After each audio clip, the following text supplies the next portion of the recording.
Bienvenidos a una nueva edición de Cuarto Intermedio. Bienvenido, Roque. Bienvenido, Gonzalo, ¿cómo estás? Y acá, para desarrollar una nueva edición del programa, hemos convocado a varios invitados. Vamos a tocar diversos temas. Va a estar con nosotros en los próximos bloques el doctor Diego Saavedra Tamayo, es doctor en Economía, funcionario del Banco Central de la República de Chile. Con él vamos a tocar temas relacionados con la economía nacional. Perfecto, también tenemos a la doctora Postiglione. Efectivamente. Vamos a tocar la ley de violencia familiar, la reciente creación del OBIF, recordamos, que se la transfirió a la ciudad judicial, entre otros temas, y también vamos a empezar el primer bloque con el debate del aborto que empezamos hoy con el doctor Carlos Conejo Costa, que está a mi izquierda, y el doctor José Durán, que está a mi derecha, quien es miembro de la Asociación Civil por la Promoción Humana de la Familia, que antiguamente era la famosa Red Salta. Así es. Bueno, la intención del programa es traer distintas voces para tratar temas que son polémicos, digamos, porque hay posiciones encontradas con respecto al tema del aborto, digamos. A nivel nacional y a nivel provincial se han suscitado casos judiciales que han sido comentados por la doctrina, por la opinión pública en general y demás. Queríamos conocer la opinión de ustedes.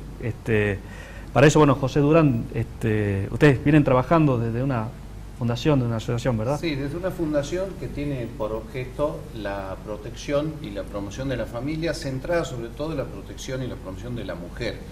Es una falsa alternativa oponer los derechos de la mujer o de la madre, en este caso, al derecho de la persona por nacer. Creemos que hay una armonía muy marcada. Básicamente yo quería referirme a la realidad que subyace en toda esta cuestión donde vemos reglamentos, donde vemos fallos, donde vemos opiniones, pero ¿cuál es la realidad antropológica? La realidad comienza por lo que podemos decir el vínculo más fuerte que hay en la especie humana, que es el vínculo entre madre e hijo, que se da ya en el vientre materno. Desde el momento del embarazo y desde una visión holística, es decir, ver la totalidad como una cosa que es mayor a la sumatoria de las partes, y la dinámica de las partes, por su parte, se entiende y se explica en función del todo. Desde la holística podemos ver que el cuerpo de la madre se notifica en forma inmediata, y todo su sistema nervioso, su sistema endocrino, empieza a generar la acogida a la nueva vida, aún antes de saber. Esto es una experiencia bastante común. A veces hasta los hermanitos se dan cuenta de que la mamá está embarazada y la mamá no sabe, no tiene conciencia del embarazo. Y todo esto significa que la madre está acogiendo, está sustentando, está alimentando, está dando calor, está dando oxígeno a un ser nuevo que está, un ser humano nuevo, y esto la genética moderna no da lugar a duda. Es un ser humano distinto, con un código genético distinto del de la madre y del del padre. Entonces, esta unión, este vínculo tan estrecho, tan fuerte que se da cuando es interrumpido abruptamente por el aborto, hay una intervención muy violenta, que provoca un trauma en la mujer. Y es violenta de verdad, no es violenta solamente por una calificación moral, porque desde más o menos después de la 10ª semana, al bebé que está en el vientre de la madre se entra con pinzas al útero materno y se lo descuartiza y se lo saca pedazo por pedazo, y después se hace un legrado o se le inyecta una solución salina que lo quema en el vientre de la madre. Es violenta. Entonces esto se explica por qué se produce un fuerte trauma en la madre, y hay consecuencias psicológicas del aborto que se las oculta o se las ignora. Simplemente es más fácil ignorarlas, que se ha llamado síndrome postraumático posaborto, ¿no? De modo que a esto sumamos una cosa muy grave, una situación límite para la mujer, cuál es el embarazo a posteriori de una violación. Sin duda es un crimen horrendo, moralmente algo execrable. El tema de la violación es una cosa pero muy grave, y que sin duda es traumática. Así es, digamos, ahí entramos a uno de los temas espinosos, porque, digamos, la víctima de una violencia sexual, digamos, pensemos en una menor de 12, de 13 años que queda embarazada y que realmente, digamos, no tiene intención de ser madre, no se siente capacitada ni preparada, ni digamos... ni física ni emocionalmente tampoco. Efectivamente. ¿Cuál es la solución que hay que dar en esos casos, digamos? Porque son situaciones realmente dramáticas. Sí, particularmente me interioricé de este tipo de situaciones a raíz de lo que sucedió en Salta, que tomó estado público en diciembre del año pasado, donde una defensora de menores planteó un amparo para que no se produjera una interrupción del embarazo de una menor que había sido violada por el concubino de su madre o padrastro, no recuerdo bien exactamente. Eso me llevó a interiorizarme de cuáles eran los antecedentes por los cuales se criticaba tanto la actuación de la defensora de menores y del juez que había hecho lugar al amparo planteado por la defensora, y me llevó a investigar el fallo de la Corte Suprema, que de alguna manera servía como antecedente y que era el fundamento por el cual era criticado también la actuación tanto de la defensora de menores y del juez. Si ustedes quieren, les puedo hacer un breve resumen de cómo fue ese fallo de la Corte Suprema. Se trató de un caso que inicialmente se había originado en Chubut, donde también el padrastro de una menor de 15 años había violado a su hijastra, y como consecuencia de ello, la madre de la menor se había presentado en el hospital para provocar la interrupción del embarazo. En la justicia de Chubut se hizo lugar a esa acción, y curiosamente, a pesar de que se hizo lugar, el caso llegó a la Corte Suprema, donde de alguna manera la cuestión ya se había tornado abstracta. ¿Por qué? Porque a raíz de que se había hecho lugar al planteo, el embarazo ya había sido interrumpido. Pero sin prejuicio de ello, yo diría que de una manera bastante excepcional, y quizá porque realmente los integrantes de la Corte tenían muchísimas ganas de expedirse sobre este tipo de situaciones, igualmente abordaron el caso con el ánimo de alguna manera, al decir de ello, de sentar docencia y esclarecer este tipo de situaciones. Porque se ponía en duda, digamos, el artículo del Código Penal que habilitaba, digamos... Exactamente, o sea, tradicionalmente... O sea, aclarar la interpretación de ese artículo, que siempre había sido motivo de distintas lecturas de distintos intérpretes. Sí, yo diría que la interpretación mayoritaria y pacífica de ese artículo, que es el 86 del Código Penal, era de que la interrupción del embarazo en caso de violación estaba permitido solo cuando se trataba de una demente, o lo que llamaba en ese momento el Código Penal persona idiota, ¿no es cierto? Sí. Pero la Corte decidió abordar la interpretación de ese artículo, y lo hizo de una manera bastante particular. ¿Por qué? Porque si bien el artículo habla de interrupción de no punibilidad de la interrupción del embarazo cuando se trata de violación o de atentado a la mujer demente, la Corte entonces dijo, bueno, cuando se trata de violación se está refiriendo a todas las mujeres, y el "o" es para diferenciarlo de otro caso, que es el atentado al pudor de las mujeres dementes o idiotas. Claro. Entonces dijo, bueno, acá tenemos dos situaciones, y en la primera englobamos a todas las mujeres. Creo particularmente de que es una interpretación sumamente forzada. Me parece que la Corte en ese caso lo que hizo fue legislar y modificar el Código Penal, que no le gustaría, y que uno puede estar de acuerdo o no, quizá tengan realmente argumentos de peso para sostener de que no tiene por qué interrumpirse en el caso de mujer demente y no en el caso de una mujer normal. Pero más allá de eso, eso es lo que de alguna manera claramente decía la letra de la ley. Entonces la interpretación forzada lo que está haciendo en definitiva es una legislación. Una modificación del Código Penal. Una modificación del Código Penal, y de alguna manera reemplazando la función que le compete a otro poder del Estado, como el Poder Legislativo. Ahora, más allá de la interpretación que hace la Corte Suprema de Justicia de la Nación en el año 2012, recordamos, también pasa a legislar porque exhorta a las provincias, a los gobiernos provinciales, a que realicen una suerte de protocolos de una solución administrativa ante los casos que se presente una mujer que manifiesta haber sido violada, ¿no es así? Sí, correcto. O sea, en los considerandos, como dije anteriormente, la Corte tenía toda la intención y el ánimo de generar docencia, y entonces en los considerandos se empezó a explayar, y no solo exhortó a que las provincias, a través de sus sus, no solo los gobiernos provinciales, sino también los municipales, a través de sus distintas autoridades, generaran protocolos que de alguna manera regularan los procedimientos para poder efectuar estas interrupciones de embarazo.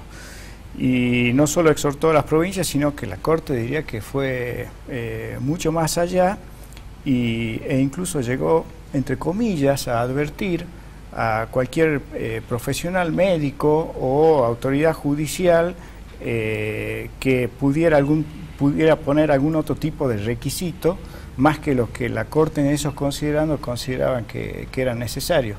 ¿Y qué es lo que considera necesario la Corte? Bueno, la Corte sostiene de que bastaría una declaración jurada de la persona que pretende la interrupción del embarazo o de su representante legal, efectuada ante el profesional que va a hacer la interrupción del embarazo, y eso sería suficiente para tener por cumplido cualquier tipo de requisito para interrumpir el embarazo. La propia Corte dice de que quizá eso va a generar casos fabricados. ¿Por qué? Porque imagínense que una simple declaración jurada va a dar lugar a que montones de personas que no han estado en esta situación de violación se presenten ante un médico y simplemente hagan una declaración jurada de que ha sido violado a pesar de que no ha sido violada, y de esa manera el médico supuestamente, de acuerdo al fallo de la Corte, tendría que proceder a provocar un aborto, lo cual me parece que ha abierto las puertas de una manera, a mi modo de ver, escandalosa. Doctor Durán, respecto al tema del protocolo que se instauró en Salta, ¿no es cierto? ¿Cuáles son sus apreciaciones al respecto, particularmente a partir del caso, ¿no es cierto?, que fue resonante al final del año 2013? Luego del fallo al que se refirió el doctor Cornejo, sale guía de procedimientos para el aborto no punible en el Hospital Público de Salta, y advierto varios defectos, sin perjuicio de que comparto el pecado original del protocolo, que es el fallo de la Corte, que tiene una dirección que es contraria a las convicciones de muchos de nosotros, pero específicamente la cuestión de fondo es el tema del consentimiento informado. Yo he leído el procedimiento, acá tengo una copia, y veo que es una cuestión de simplemente llenar formularios. Lleno un formulario donde digo que he sido violado ante un funcionario público, luego lleno un formulario donde decido que he sido suficientemente informada sobre los distintos procedimientos para abortar, sobre las secuelas posibles de cada procedimiento, sobre el tiempo de reinserción que implica en cada procedimiento la reinserción a la vida anterior, que por lo tanto presta su conformidad y declara estar suficientemente informada. Y realmente todo esto dentro de un esquema de celeridad, dentro de una confusión, porque he visto que el tema del proceso de toma de determinación es muy confuso, realmente los deja a los médicos en una situación muy comprometida, porque por ahí pueden darse situaciones de desaveniencia entre menores y sus padres, o representantes legales, de modo que es bastante confuso y es bastante mejorable en ese sentido. Pero lo que más yo veo como una falta es que realmente no se informa sobre las consecuencias psicológicas del aborto. Y retomo el tema y retomo lo que Gonzalo preguntaba hace un momento. Es decir, ¿qué otra solución hay? Porque la solución que se pretende es al trauma de la violación, que es un trauma gravísimo, que aparte viene muy desmejorado, muy deslucida el tema de la figura de la violación con todo esto, porque no puede hacerse sin hacer denuncia penal. Es decir, acá todo este lío es sin persecución al agresor sexual. Claro. ¿No? Eso es lo notable, ¿no? Entonces, ¿cómo queda rebajada la gravedad de la violación? Rebajada la gravedad de la violación. Entonces, de este modo es que nosotros decimos al trauma de la violación, que es gravísimo, y que se lo rebaje en su importancia con el tratamiento que se le da, se le suma el trauma del aborto sin explicarle alternativas. Y eso es lo que preguntaba Gonzalo. ¿Qué alternativas hay? Hay alternativas de contención, hay alternativas de llevar a término el embarazo y criar al hijo o darlo en adopción. Hay alternativas que no conducen necesariamente, inexorablemente al aborto. Y a mí me enseñó mucho el testimonio de una mujer muy jovencita que había concebido y dado por efecto de una violación, y que cuando le ofrecieron la solución del aborto dijo, era muy espontánea, ¿es que acaso voy a quedar desviolada con el aborto? ¿Es que acaso me voy a olvidar del horror que pasé, de las pesadillas que tengo por la violación? ¿Me voy a olvidar con el aborto? No, no voy a quedar desviolada. Entonces, al trauma del aborto es como apagar un incendio con nafta. Al trauma del aborto se le suma, al trauma de la violación se le suma el trauma del aborto. Entonces, esto es lo que yo veo en el protocolo, que no se dan alternativas reales y que es un trámite administrativo de formularios donde hay no solo implicada la vida del niño por nacer, que también el doctor se ha referido a la protección constitucional que tiene a través de los tratados internacionales, sino también el futuro de esa mamá que en un momento realmente difícil de su vida no es bien informada como para tomar siquiera una decisión libre. Doctor Cornejo, respecto también uno de los argumentos que dio la Corte Suprema de Justicia de la Nación al decir que no se puede obligar a una mujer a soportar ese sufrimiento de llevar adelante un embarazo, el cual no fue deseado, el cual desde los distintos sectores fue un argumento muy fuerte. ¿Cuál es la contraposición que usted encuentra, si es que encuentra alguna contraposición? Porque siempre es el debate entre un derecho a la vida y el derecho a la mujer, ¿no es cierto? ¿Existe esa confrontación de derechos? ¿Cómo se puede...? Bueno, sí, que se puede dar una solución al caso. Bueno, solución no es que se pueda encontrar, porque siempre tenemos que partir de la base que estamos ante un hecho muy desgraciado, que es la violación de una persona y que produce consecuencias. Ahora, no es la forma de remediar o buscar solución a esa violación quitándole la vida también a alguien tan inocente que ni siquiera se puede defender como es la persona por nacer. Y yo no creo que haya necesariamente una contraposición, si bien en algún momento creo que lo llegué a escribir de esa manera, justamente influenciado quizá por el propio fallo de la Corte, que habla de esas contraposiciones, pero me parece que también el enfoque que se le puede dar, el que acaba de dar el doctor Durán, en cuanto a que al final, por buscar de alguna manera paliar la situación de la madre, lo que se hace es tirarle nafta al fuego porque se le está provocando un daño mayor a través de la violación. Entonces, me parece que el tema hay que encaminarlo en ese sentido, ya que no necesariamente hay una contraposición, pero si además lo hubiera, supongamos que interpretemos que sí, que hay una contraposición de derechos, considero que el derecho que tiene el chico por nacer es tan importante como la afectación que tiene la madre y mucho más. Y está protegido legalmente, no solo por tratados internacionales como el Pacto de San José de Costa Rica, sino también por nuestra propia Constitución provincial. El artículo 10 de nuestra Constitución provincial protege el derecho a la vida desde el momento de la concepción, que es el caso que estamos hablando.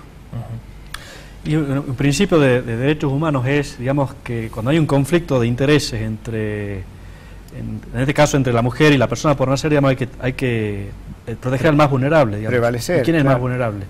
La persona que no puede defenderse por sí misma, digamos. O sea, es una cuestión realmente, digamos, complicada, ¿no? Doctor Durán, estamos poniendo en el zócalo de la pantalla los teléfonos de la Asociación por la Promoción Humana de la Familia, que bueno, sería interesante que también nos cuente el asesoramiento que pueden brindar a las personas que se quieren interesar respecto al tema, o sino también las mujeres que necesitan una contención profesional. Como no, Roque, no es un equipo interdisciplinario que aborda problemática de la mujer embarazada en crisis.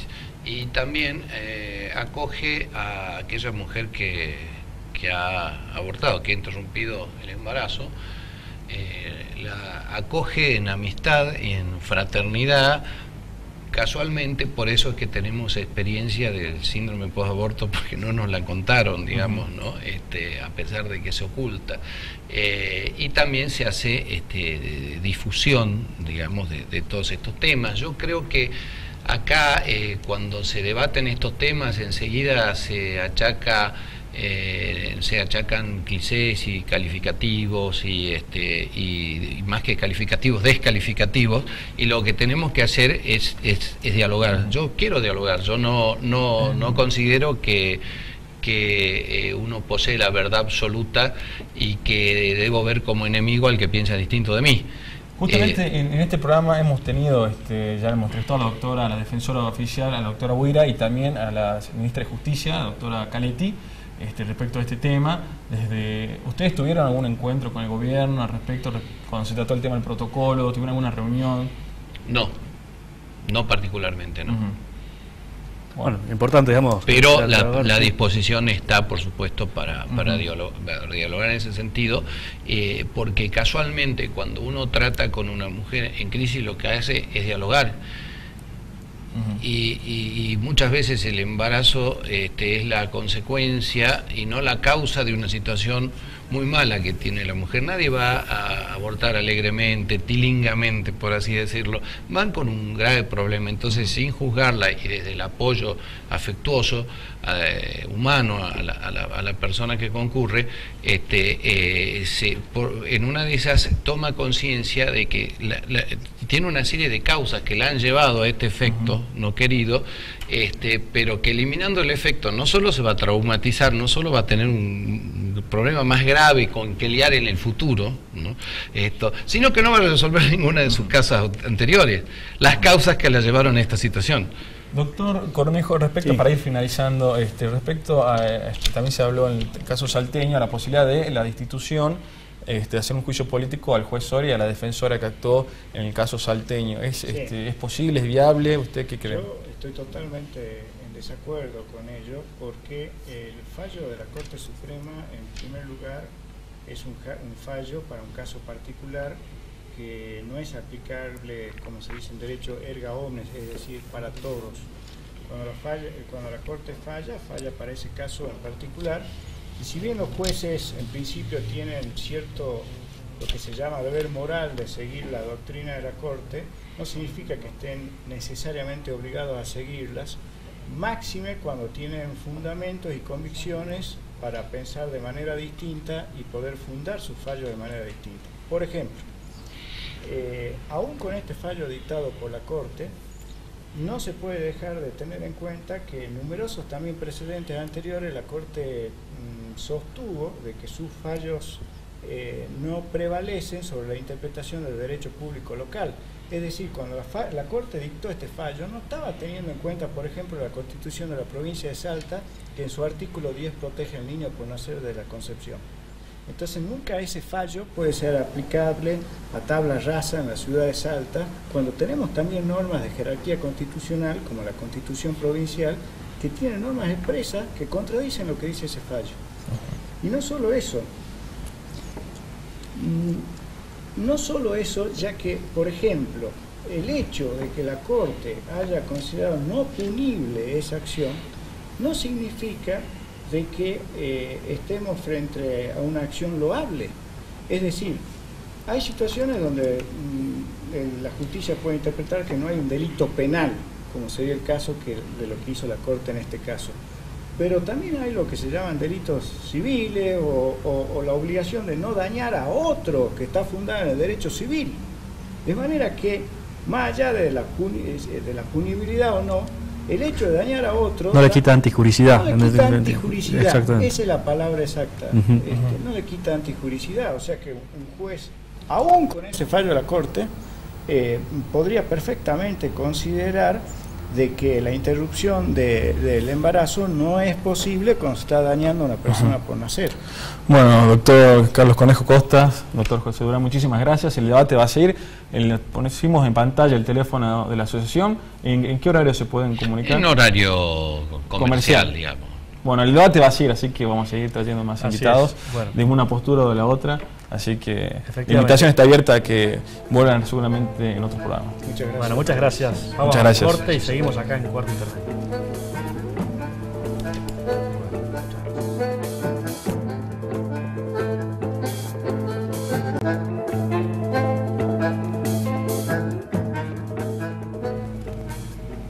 Seguimos aquí en Cuarto Intermedio, Roque Cornejo. Salimos de un tema de derechos humanos, un tema del aborto, para entrar, digamos... Un tema que da para debatir, y otro tema también que se debate, porque en Argentina siempre se dice que muchos todos hablamos de fútbol, ¿no es cierto? Y todos hablamos de economía.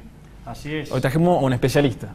Efectivamente, digamos, la situación económica actual de la Argentina ha llamado la atención de la prensa mundial. Se habla de que vamos en franca caída. Y la verdad que queríamos el análisis, la opinión de un economista. Y está acá con nosotros el doctor Diego Sarabia Tamayo, es doctor en economía, forma parte del Banco Central de la República de Chile, director de investigadores y jefe de modelos macroeconómicos y proyecciones. No, yo no soy, perdón, no soy director de investigadores. Director de investigadores, estaba leyendo mal el currículum. Sí, no, yo soy... Así es, así que Diego, muchas gracias por tu predisposición para venir acá a conversar. Muchas gracias por la invitación. ¿Cómo llegamos a esta situación? La pregunta es muy global, muy general, pero digamos, estamos en un periodo inflacionario, de devaluación. ¿Cómo se llega a la...? Bueno, entiendo la pregunta más enfocada al tema más urgente. Exactamente, sí. Probablemente no es más grave que tiene Argentina, pues tiene otro también, pero el más urgente de hace unos años es la inflación, el que le pega más al bolsillo de la gente, digamos. La inflación es un impuesto. Así es. Y bien regresivo, porque el impuesto lo paga la gente que no se puede, lo paga la gente que no se puede cubrir de otra manera la inflación, y entonces proporcionalmente lo paga más las clases menos pudientes, que tienen menos chance de buscar otras alternativas al peso, digamos. Entonces, ¿cómo se llega a la situación inflacionaria? En buen punto, porque veo una discusión en Argentina que se dicen muchas cosas. La inflación haga un poco de historia, después de la crisis del 2001, se produce una devaluación, una recesión,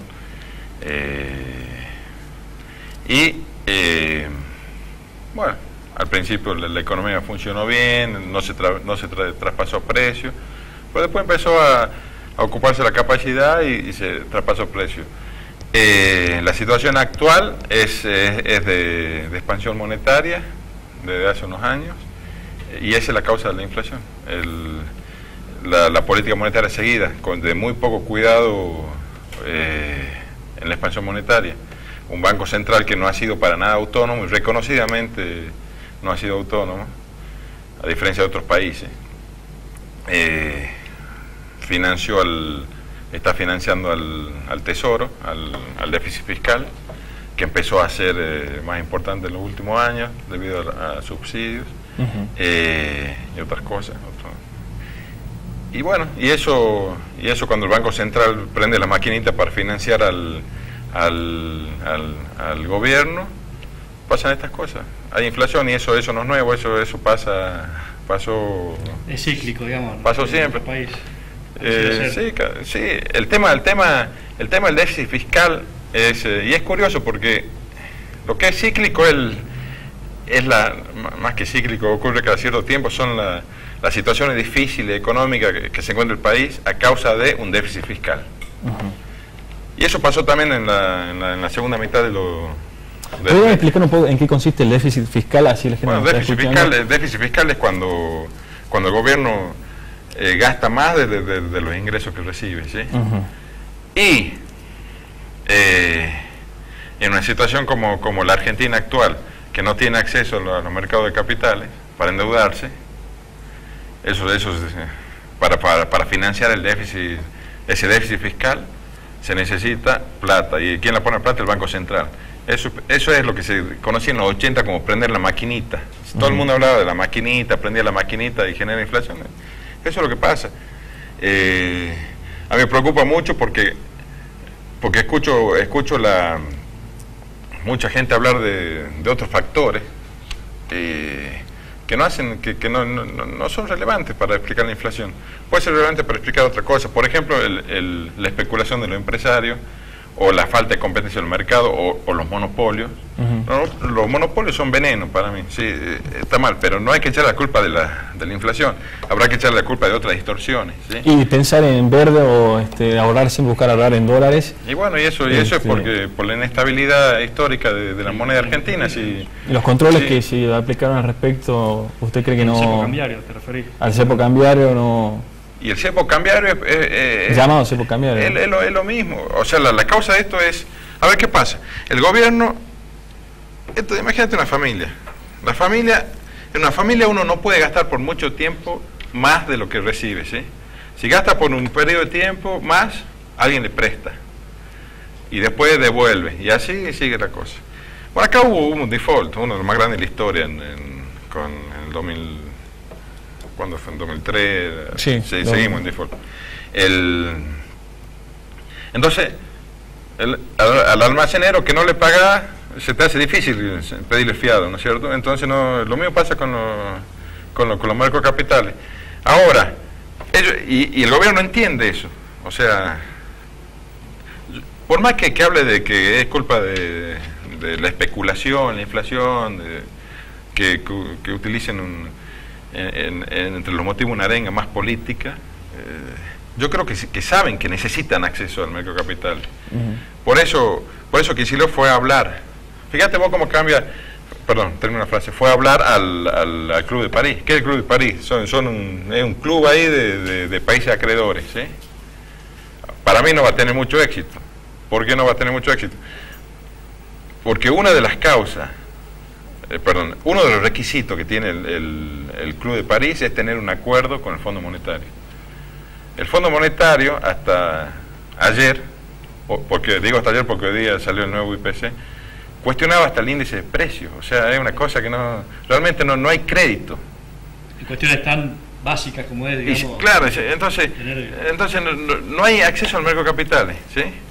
O sea, estamos como en los 80. En los 80, la falta de acceso al mercado de capitales fue por la crisis que se originó en México y se llamó la década perdida para Latinoamérica. No venían capitales.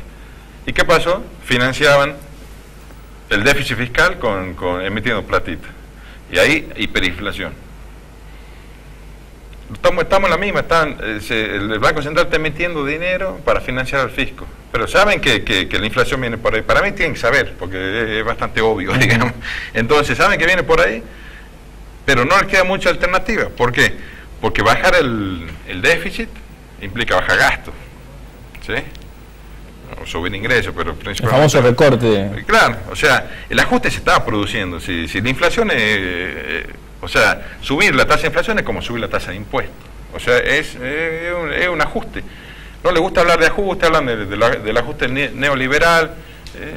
Eso es todo arenga, es arenga política, pero al final el ajuste se produce vía inflación. O sea, es como que no hay forma de... ¿Cómo financia el déficit? Con emisión. O con deuda, pero deuda no puede tener acceso. Y no creo que lo vaya a tener en el corto plazo, ¿sí? Pero parecería ser que sacaban las recetas en cierto sentido, porque en los 90 de la receta llamada liberal no nos fue muy bien, y ahora también con una receta que algunas la denominan nacional y popular, tampoco está teniendo una solución. Pero el problema somos los ciudadanos, somos o la falta de respeto que se da a las instituciones, al juego de poder que debe tener. Vos bien mencionaste la relación con el Banco Central, quizá. Sí, hay dos cosas. Una parte de la política y otra parte de la económica. La financiera, sin decir. La parte política yo no me meto, a cada uno le gusta lo que vota, digamos, o sea. Pero hay un denominador común. la falta de prolijidad tanto en los 90 como actualmente en el déficit fiscal. El problema del 2001 se origina por un problema fiscal. Pero déjame que te explique, es diferente, porque antes estaba la convertibilidad. Y eso quería decir que el Banco Central no podía emitir dinero, porque tenía que estar todo respaldado por dólares. ¿Pero qué hacía? Iba al mercado y pedía prestado, y los tipos prestaban. Y la deuda subió exponencialmente. O sea, yo me acuerdo, yo seguía los números de deuda en el Banco Central de Argentina en la segunda mitad de los 90, y yo veía que subía así, y hablaba con Pedro Pou, que era el presidente en esa época, y no, si después se paga. Un descuido fue también la parte fiscal. ¿Y qué pasó después? Después vino Cavallo, ya la segunda vez con Alianza, y se encontró en un problema, y se le puso deuda gubernamental a la FJP, le hicieron fundir a la FJP, vino el problema bancario de corrida bancaria, y que terminó en el 2001. Pero fíjate que la causa común, tanto en el neoliberalismo, que le llaman de los 90, como ahora en el progresismo, está siendo el problema fiscal. La causa común es el problema financiero que origina ataques especulativos. Por supuesto que no estamos en la situación del 2001. También es cierto, y muy cierto, que en los 2000 hubo un boom de commodity en el mundo. O sea, eso es la diferencia. También en los 90 estábamos más integrados al mundo, más abierta a la Argentina, pero tuvimos la crisis que se llamó del tequila en el 94, original en México. Después tuvimos la crisis del arroz, que fue en Asia. Después en Brasil, las caipiriñas, no sé. Y la crisis del 2007, que se originó en el 2007, sí, con la burbuja, tuvo una implicancia directa en Argentina. También se sumó un poco a la falta de crecimiento de la economía argentina. Bueno, y Argentina le golpeó menos que en otro lado, porque estaba cerrado, o sea, más autárquico. O sea, un país autárquico, me refiero a autárquico en relación con otros países, o sea, más metido para adentro. Si viene una tormenta de afuera, sufre menos, digamos, pero también crece menos cuando en tiempos tranquilos. Claro. Así. Bueno, hablamos de crisis, pero, digamos, hablando en general, desde el punto de vista de un economista, de la ciencia de la economía, ¿cuáles serían, digamos, las medidas adecuadas que habría que adoptar, digamos, para superar la crisis? O sea, ¿cuáles son porque reducir el gasto público? Y sí, pero no, es que es bien difícil, ¿no es cierto? Sí. Pero es bien difícil por la situación que te digo.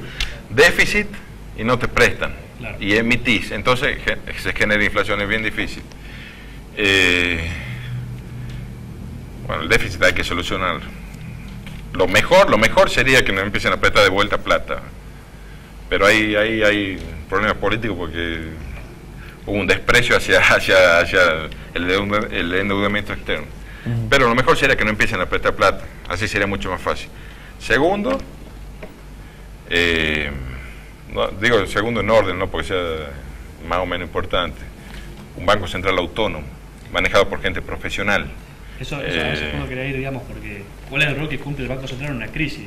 Acá tenemos un Banco Central que responde a las directivas del gobierno de manera directa, que no tiene autonomía. Ahora, volviendo a eso, hasta Marco del Pont fue así.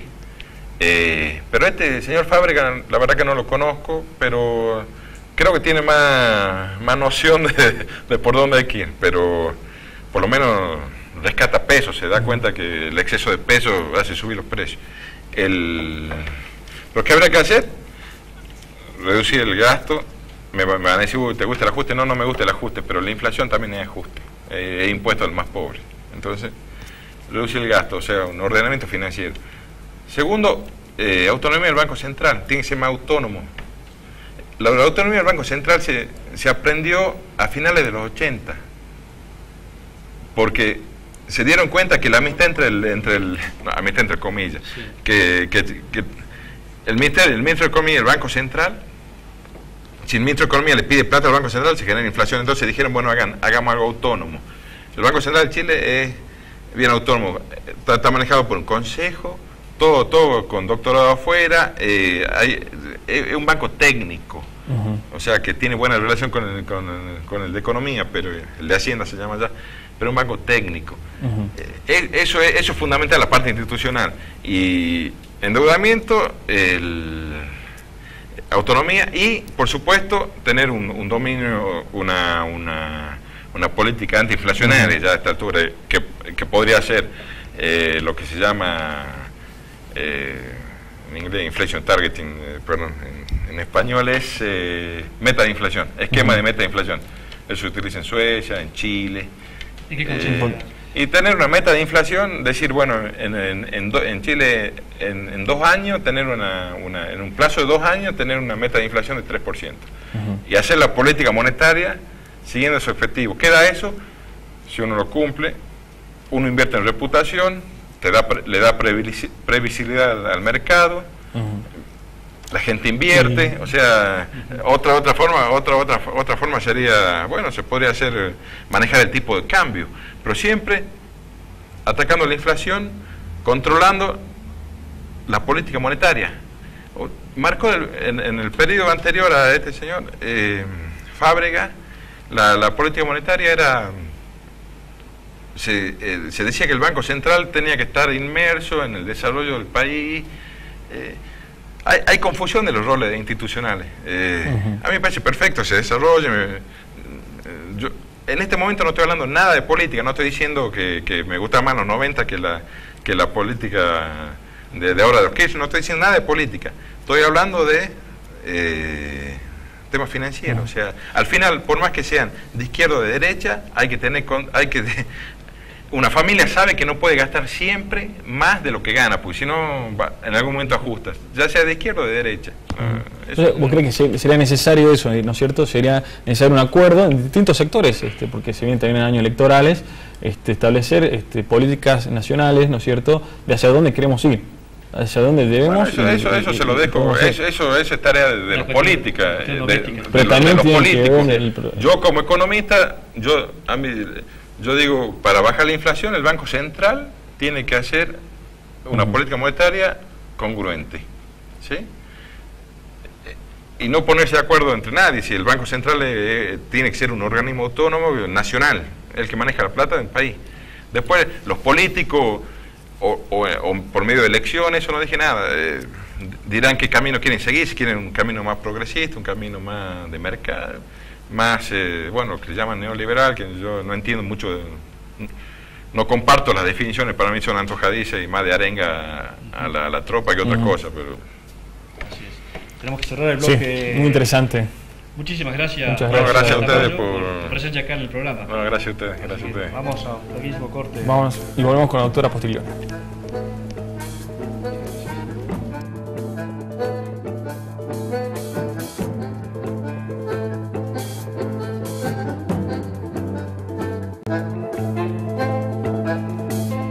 Seguimos aquí en Cuarto Intermedio, último bloque, Roque Cornejo.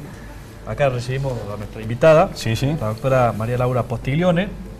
Forma parte de Mumalá, Movimiento Mujeres de la Matria Latinoamericana. Así es. Así es, muy buenas noches. Gracias por invitarme. Muchas gracias. Muchas gracias por venir. Bueno, hemos tocado en el primer bloque un tema con el aborto, un tema del aborto, digamos. La idea del programa es invitar a distintas voces para hablar de estos temas. Ya lo hemos tocado con otros invitados también. ¿Querés decir algunas breves palabras? Porque te hemos convocado para hablar de la violencia de género. No, con el tema de lo que sucedió en diciembre de este año, creo que es importante que se escuchen todas las voces, pero que también se respete lo que la ley dice, ¿no? Que ya está establecido en el artículo 86 del Código Penal, que es posible y es un derecho acceder al aborto en caso de violación. No es solamente el criterio de la Corte Suprema de Justicia de la Nación, sino también de otros organismos internacionales que, bueno, como bien ustedes saben, nuestro país suscribió tratados internacionales a nivel regional y también a nivel internacional, y ya se han pronunciado estos organismos, la Corte Interamericana de Derechos Humanos en el fallo LMR, que era una nena de 15 años, en los mismos términos, similares en lo que dijo la Corte, ¿no? No se debe obligar a una mujer a continuar con un embarazo en caso de violación y no se tiene que interrumpir o mejor dicho, violentar el derecho a poder decidir en estos casos, ¿no? Que son tan graves, tan dolorosos, porque esto es cierto, y acá el caso en el que la familia y el caso en el que la mujer decida acceder a esto, no se la tiene que judicializar. Ese, bueno, digamos que es un tema que la intención, digamos, es hacer una mesa de debate de este tema. Sí, es muy un tema lindo para conversar, para brindar, digamos, toda la información que hay. Bueno, después ya cada persona irá formando su propia opinión, bueno, ¿no? Hoy tenemos un fallo de la Corte de la Nación. Vamos camino hacia una legislación, un cambio en la legislación nacional. Así es. ¿Y está la sociedad, ha dado la sociedad el debate necesario? Esa es la pregunta. Yo creo que la sociedad, incluso las últimas investigaciones que se hicieron en los últimos años al respecto del aborto, hay mucha... está bien visto el tema de cuando es una violación. En eso creo que hay un consenso muy grande, ¿sí? No así para todos los casos. Pero bueno, acá lo importante es señalar esto, ¿no? Lo que los organismos internacionales piden, que es justamente que las legislaciones restrictivas del derecho al aborto, lamentablemente en gran parte de Latinoamérica, lo que hacen es impedir que las mujeres puedan tener un pleno acceso a su salud y a su integridad. Actualmente, con el sistema de punibilidad del aborto, no se logra disuadir. Eso también hay que decirlo, ¿no? Digo, con este esquema actual no es que no hay abortos, sino que hay abortos clandestinos. Entonces, es un debate por ahí para pensarlo. Uruguay ha legalizado esta práctica y tiene mortalidad cero.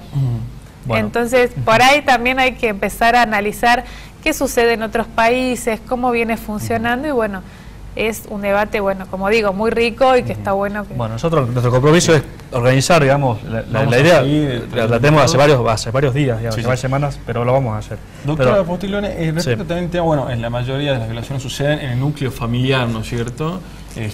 También es exponencial el aumento que se dio a raíz de la ley de violencia familiar y el tema de las denuncias que se dieron. Yo tengo acá unos números que, por ejemplo, hasta el 30 de junio del año 2013, las víctimas contabilizadas como causas ingresadas, ¿no es cierto?, hasta el 30 de junio de 2013, era de 6.936, de las cuales mujeres eran 4.921 y varones 2.051, perdón. En el año 2012, ¿sí?, el total son datos de la ciudad de Salta, ¿no es cierto?, de la provincia de Salta. 13.437, de las cuales mujeres eran 9.057 y varones 4.380. ¿Cómo es en la actualidad, desde que se implementó el sistema hasta hoy? ¿Cómo ve usted el avance? Si es que cree que efectivamente hubo un avance o simplemente se estuvo judicializando etapas que quizá hubiera sido mejor darle otra solución, otra vía, que no sea la judicial.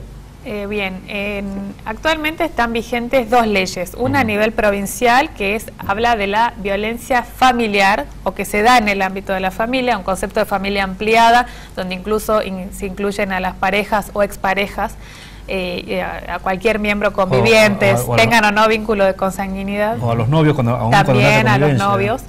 Bueno, esa es la ley provincial que... básicamente lo que hace es establecer una serie de medidas que los jueces pueden tomar a los fines protectorios. Digamos que la ley, en nivel judicial, fundamentalmente apunta a la exclusión del hogar, a los alimentos provisorios, todo, digamos, en una situación de emergencia, se puede decir.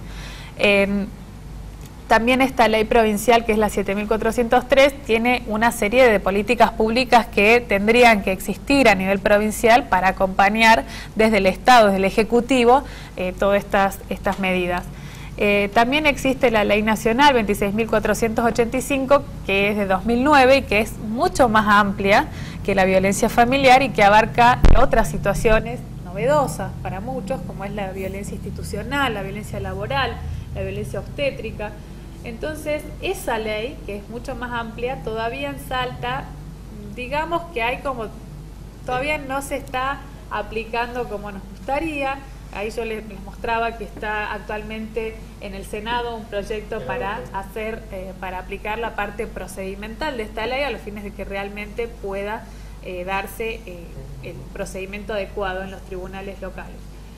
Lo que nosotras siempre decimos es que mejoró mucho el tema de la recepción de la denuncia y la primera medida protectoria. Eso, digamos, por decir, está garantizado prácticamente en todos los casos. Lo que sucede es que después, ¿qué pasa? Exactamente, porque, digamos, se queda, digamos, en la etapa de proteger de manera... En lo inmediato. En lo cautelar. Entonces, pero el juez dice, sí, se excluye del hogar al agresor. A veces de manera injusta, ¿no? Porque también... Bueno, ¿y qué pasa después? Exacto. ¿Qué pasa cuando es una familia de escasos recursos, donde no tienen otro lugar a donde ir?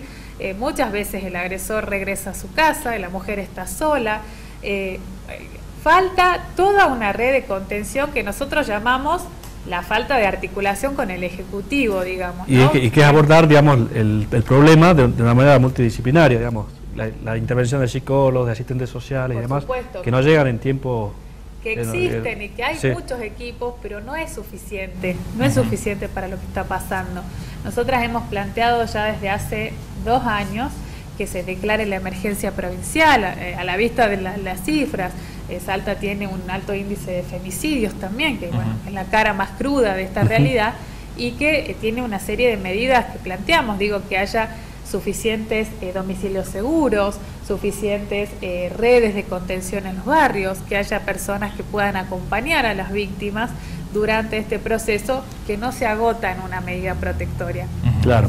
Sería interesante también aclarar los términos respecto a que, bueno, se habla mucho del año 2012 hasta la actualidad, tanto de violencia de género como de femicidio, ¿no es cierto? Si serías tan amable, un poco porque también es una cuestión cultural, ¿no es cierto? El desconocimiento de cuando se está ante esas circunstancias, tanto de violencia de género como de un femicidio. Claro, lo que es violencia de género es lo que conocemos como cualquier agresión, ¿sí? Hacia una mujer basada en una relación de poder de quien la ejerce contra esa mujer. Las normas internacionales y la ley nacional hablan de violencia hacia las mujeres, no utilizan el concepto de género. ¿Por qué? Porque se presta para confusión, porque creen que género es para el varón y para la mujer. Claro. Pero no, hablan de violencia hacia las mujeres. No así la ley provincial, que habla de violencia familiar, incluyendo cualquier tipo de violencia que se presente en el ámbito de la familia. El femicidio también se aprobó hace 2 años, sí. Bueno. Fue una modificación al Código Penal donde se agregó como delito autónomo, dentro del artículo 81 de las agravantes de homicidio, distintos puntos que hacen al femicidio, como son: se agrava cuando la víctima es la pareja, cónyuge o concubina, cuando media violencia de género y cuando hay odio de género. Son los 3 tipos nuevos que hay, entonces se agrava la figura, estableciendo, por supuesto, la no excarcelación y un delito que es mucho más grave que el homicidio simple. Bien, digamos, ha sido resonante hace poco tiempo un caso que se dio en Tartagal de una menor, digamos, que estaba en un boliche y que fue filmada en una situación desnuda y víctima de abusos deshonestos, según ha trascendido periodísticamente, digamos. ¿Ha tomado intervención Mumamalá en este caso? Hemos expresado nuestra opinión, porque la verdad que tampoco tenemos forma de intervenir físicamente y demás en la ciudad de Tartagal. Lo que opinábamos nosotras es que, en primer lugar, acá se plantea cuál es la situación de todos los adolescentes, porque esta chica que dicen que tiene 14 años, creo que no es el único caso de una situación así de estas características, y lo que nosotras decimos es qué espacios de nocturnidad viven los chicos, sobre todo en el interior, ¿no? Yo he tenido oportunidad de trabajar en el interior 1 año y allá los chicos comparten ámbitos nocturnos con los adultos. Claro. Eso por un lado, ¿no? Para empezar a pensar si efectivamente es lo deseable y si efectivamente tienen la posibilidad los adolescentes de contar con otros ámbitos donde pasar su tiempo libre, de noche, que sean lugares seguros, que haya lugares para práctica de actividades culturales, deportivas y demás. O sea, creo que hay que pensar si efectivamente está bueno que las chicas estén en esta situación, los varones lo mismo. también por supuesto el consumo de bebidas y demás que se da en estos ámbitos. Y después, por supuesto, la no aplicación de la Ley de Educación Sexual Integral, en donde tenemos una adolescencia que está bombardeada a través de los medios de contenidos sexuales todo el tiempo. Sin ir más lejos, el programa de Tinelli fue como es la escuela de esta forma de relacionarse, donde la mujer objeto tiene que ser, tiene que mostrarse, tiene que bailar, tiene que ser adulada por los adultos, ¿no? A ver de qué manera eso genera, ¿no?, estos comportamientos en los adolescentes. Y ahí es lo que nosotras decimos. La Ley Nacional contra la Violencia hacia la Mujer habla de la violencia mediática y de la violencia simbólica, que es justamente mostrar a través de los medios de comunicación este rol de la mujer, ¿no? Sí. Ustedes desde Mumbala proponen también un cambio cultural, ¿no es cierto? Primero darnos cuenta de la realidad que muchas veces pasa desapercibida, lo tomamos como cosas normales, como bien nombrás, la situación de Tartagal. ¿Vos crees que se está trabajando desde la prevención, ¿no es cierto? Esa es la palabra clave, ¿no? Esa es la palabra clave, la prevención. No podemos esperar a que haya un caso como esta nena para ir a verla con 2 psicólogos. Claro. O sea, ya está hecho el daño, ¿me explico?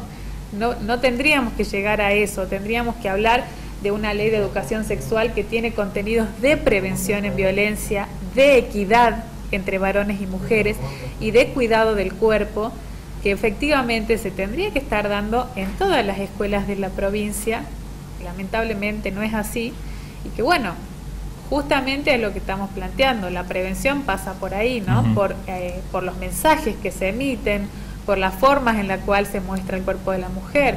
Esto yo digo Tinelli, pero hay muchas publicidades en donde el hermano regala a la hermana, la mujer se la puede tocar y bueno, demás. Entonces, o la mujer en determinados roles, siempre está la mujer probando el lavavajillas, digamos, nunca lava los platos un varón. Bueno, lo que a nosotros nos parece es esto, ¿no? Invitar a la comunidad a pensar si efectivamente queremos que nuestros jóvenes tengan estos ámbitos de nocturnidad u otros, y cuáles, y efectivamente si nos parece que estaríamos dispuestos a que nuestras propias hijas estén en este lugar, porque también se dice, ¿no? No, la chica estaba porque quería, bueno, y si fuese tu hija, ¿qué opinarías? Claro.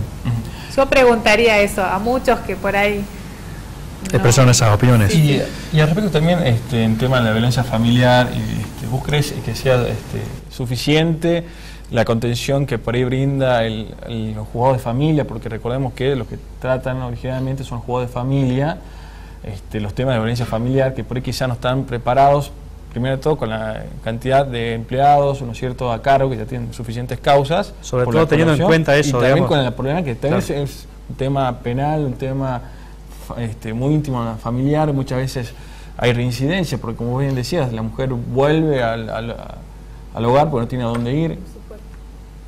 Hay una posibilidad de un trabajo junto a unos tribunales que sean sui generis, podemos decir, que tengan con otros profesionales. Tribunales especializados. Sí, justamente nosotros hemos planteado hace un tiempo que la necesidad que se creen juzgados de violencia, por suerte he leído en la prensa del Poder Judicial que la Corte Suprema ha planteado la creación de 3 nuevos juzgados especializados en violencia para el presupuesto 2014, lo cual sería importante en varios sentidos. Uno, en el que vos planteás, de que haya personal especializado, jueces especializados y empleados judiciales, secretarios, exactamente, que solamente estén pensando en esto, que tengan formación suficiente en esta materia.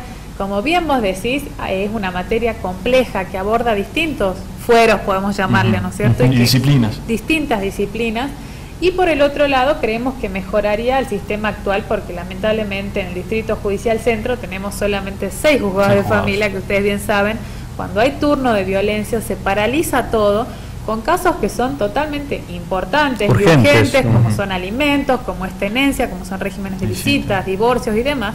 Entonces creo que va a mejorar. Ojalá se apruebe, la verdad que estaría muy bueno que esto se apruebe y que existan estos 3 juzgados especializados, y que bueno, en definitiva creo que, como te decía antes, si bien lo judicial no agota la situación y no da una solución integral, por lo menos creo que va a ayudar mucho la creación de estos juzgados. Insisto en la parte que le corresponde al Poder Ejecutivo, que es hacer todo el otro seguimiento y el acompañamiento que hace falta.